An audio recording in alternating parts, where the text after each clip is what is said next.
सध्याच्या धकाधकीच्या आणि फास्ट फूडच्या जमान्यामध्ये स्वतःच्या आरोग्याकडे लक्ष देण्यासाठी मनुष्याकडे वेळ शिल्लक नाही। परंतु आरोग्य हीच खऱ्या अर्थानं संपत्ती आहे आणि त्यामुळेच आपल्या आरोग्याकडे लक्ष देण्यासाठीच योग साधना आणि ध्यानधारणा यालाही प्रचंड महत्त्व आहे।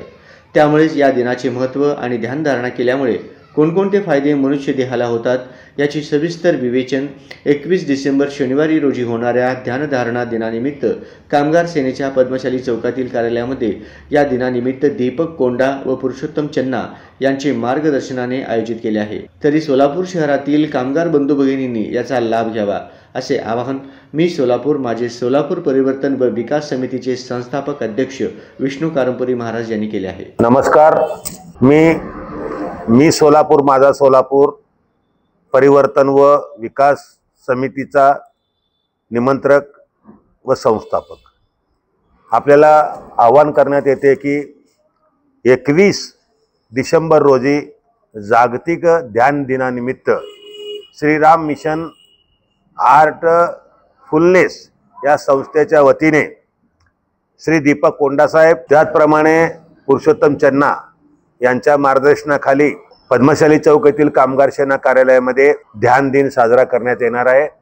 या ध्यान दिनाचं महत्त्व आणि ध्यान म्हणजे काय हे आपल्याला मार्गदर्शन सुद्धा होणार आहे। त्याचबरोबर ध्यान केल्याने आपल्याला काही निर्माण होतो, आपलं ध्यान केलेले किती त्याचे फायदे आहेत व ध्यान केल्याने आपला मनाला शांती, आत्म्याला शांती किती मिळतो या बाबतीमध्ये प्रात्यक्षिक करू या ठिकाणी आपल्याला माहिती देणार आहेत। तरी सर्व कामगार बंधू भगिनींना, इच्छुकांना माझी विनंती आहे, त्या दिवशी सकाळी 11 वाजता महाराष्ट्र कामगार सेना कार्यालय पद्मशाली चौक सोलापूर येथे सर्वांनी उपस्थित राहून या ध्यान दिनामध्ये सहभागी व्हावे।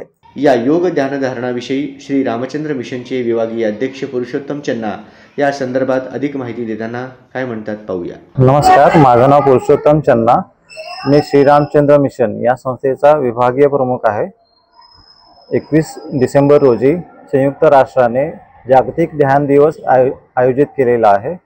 तर या जागतिक ध्यान दिवसाच्या निमित्त मी सर्वांना ध्यानासाठी आमंत्रित करतो। आपल्या इथे विष्णू कारंपुरी यांच्या महाराष्ट्र कामगार सेना सोलापूर दाजीपेठ येथे आपण 21 डिसेंबर रोजी सकाळी 11 वाजता ध्यानाचे आयोजन केलेले आहे। तर श्री रामचंद्र मिशनच्या वतीने मी सर्वांना ध्यानासाठी आमंत्रित करतो। धन्यवाद।